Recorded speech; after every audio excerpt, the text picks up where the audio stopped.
Bonjour les petits loups. Alors, on se retrouve pour une nouvelle vidéo, la vidéo que je vous avais promise sur le conditionnel présent et le conditionnel passé aussi. Donc, ça fait suite à l'extrait numéro 2 de La Morte. Donc, voilà, on avait travaillé sur des petites formes, tout ça. Ça fait un petit moment que je vous prépare à cette leçon.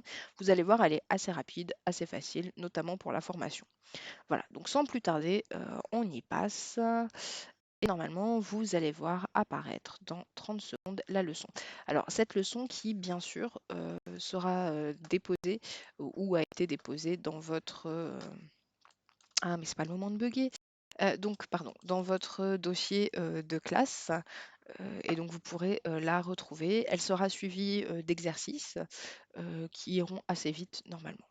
Donc, le conditionnel, qu'est-ce donc?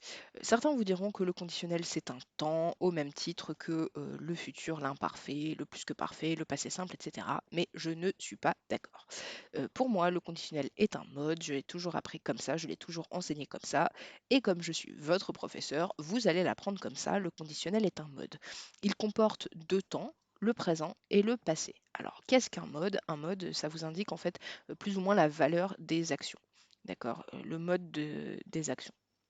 L'indicatif vous sert comment dire, à indiquer des faits. Donc c'est factuel, vous vous posez pas de questions, vous énoncez juste la réalité. L'impératif vous sert à donner des ordres. Le conditionnel et le subjonctif qu'on verra plus tard dans l'année sont des modes qui servent à indiquer des actions incertaines, des actions non accomplies ou des actions hypothétiques. Voilà, ce sont les modes de l'incertitude. Donc, le conditionnel présent, la formation assez simple, vous prenez le radical du futur, là je vous renvoie à votre leçon sur le futur, et les terminaisons d'imparfait que je vous ai remises ici. Donc, chanter, première personne du singulier, ça donne je, chanterai, chanter ER radical du futur, AIS pour la terminaison d'imparfait. Voir, attention, changement de radical, première personne du pluriel, nous verrions. euh, donc vers 2R pour le radical et IONS pour la terminaison. Dire, c'est pareil, vous enlevez le E et vous mettez la terminaison. Donc troisième personne du pluriel, elle dirait. Voilà. Je vous ai mis ensuite, pour que vous n'ayez pas trop à vous fatiguer, donc les auxiliaires, donc être, avoir, c'est le même principe. Radical sœur pour être, radical or pour avoir, et ensuite vous mettez vos terminaisons. Voilà, la formation du conditionnel présent, c'est terminé. Je vous avais dit que c'était rapide. Vous allez voir, globalement, les valeurs, ça va aller vite aussi. Donc, dans les valeurs du conditionnel présent, on en note globalement 4. Donc, le fait que ce soit un futur dans le passé, c'est ce qu'on appelle une valeur temporelle. Donc, c'est une action à venir dans un contexte passé. Imaginez, là, aujourd'hui, tout de suite, maintenant, dans le présent, je crois qu'elle se qualifiera. Donc, je crois, à l'instant présent, que plus tard, dans le futur, elle se qualifiera. C'est une action à venir. Maintenant, dites-vous que j'y ai cru il y a une semaine. Eh bien, il y a une semaine, dans le passé, j'ai cru, non pas qu'elle se qualifiera, mais qu'elle se qualifierait. Action qui sera à venir, mais dans un contexte passé. Le conditionnel présent peut aussi exprimer un fait incertain. Ça vous permet d'exprimer un doute sur l'information donnée. Ça vous permet parfois de vous couvrir pour qu'on puisse pas dire mais si, tu as affirmé que alors que c'est faux. Vous mettez du conditionnel présent et comme ça passe. Le policier serait indemne. Vous avez entendu ça quelque part, mais vous n'avez pas vérifié l'information, vous n'avez pas constaté les choses par vous-même. Hop, vous mettez du conditionnel.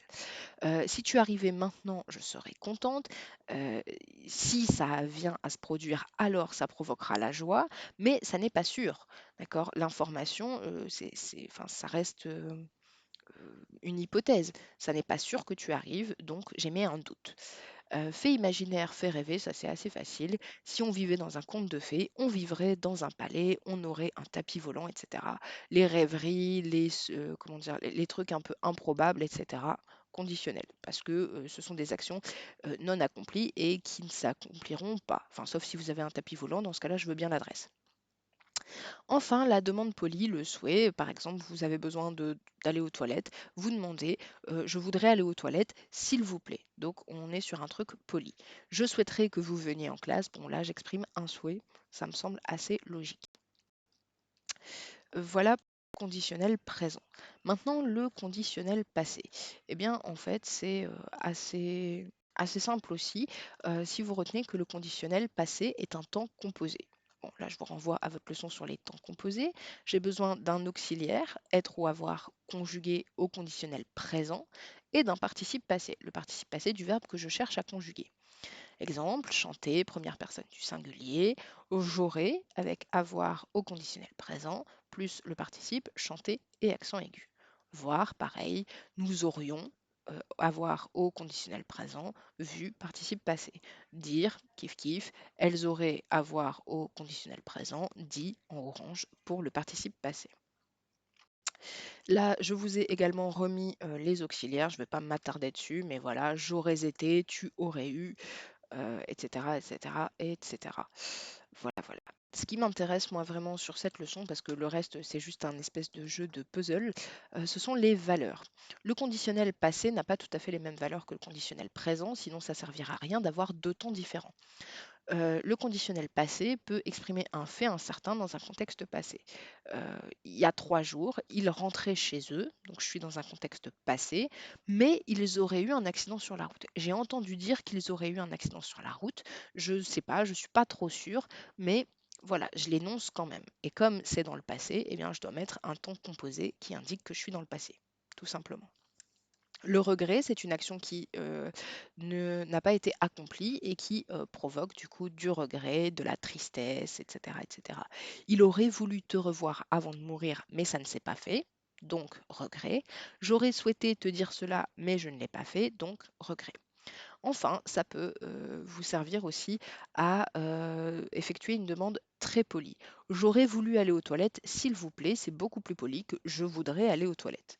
Voilà, vous pourriez utiliser plus le conditionnel passé avec Monsieur Delattre, par exemple, euh, parce que c'est, enfin voilà, vous devez être poli plus plus plus. Voilà pour la leçon. Bien sûr, comme d'habitude, si vous avez des difficultés, des questions, etc., vous n'hésitez pas à me les envoyer. Voilà, on va se quitter là-dessus. Simplement, je vous mettrai donc les exercices. Je ne sais pas encore sous quelle forme ils seront, mais sachez que vous aurez des exercices pour gérer à la fois la formation, la conjugaison du conditionnel présent et passé, mais également leur utilisation, puisque au final, c'est ça le plus important en fait. Euh, voilà, voilà. Donc, je ne sais pas encore si la prochaine vidéo ce sera sur les exercices ou bien si elle portera sur l'extrait 3 de la morte. On verra. Juste, voilà, si ça porte sur la morte, évitez de regarder l'extrait avant, enfin la vidéo avant d'avoir fait les questions, avant d'avoir lu le texte. Voilà, ça pourrait être pratique puisque la vidéo sera une espèce de correction des questions que je vous avais mises sur l'espace de la classe. Alors bien sûr, pas de pression, je sais que vous avez des difficultés à vous connecter, etc. D'accord, vous y allez à votre rythme et on verra comment chacun a réussi à se débrouiller quand on se verra. Ok, les petits formats vidéo servent à ça aussi. Donc maintenant, je vous laisse travailler tout ça. Prenez soin de vous, travaillez régulièrement, mais ne vous surmenez pas. Ok, on peut tout à fait comprendre que vous ayez aussi plein de choses à faire. Voilà, sur ce, j'arrête là la vidéo. Et vraiment, vraiment, prenez soin de vous, les petits loups. Voilà, à plus tard.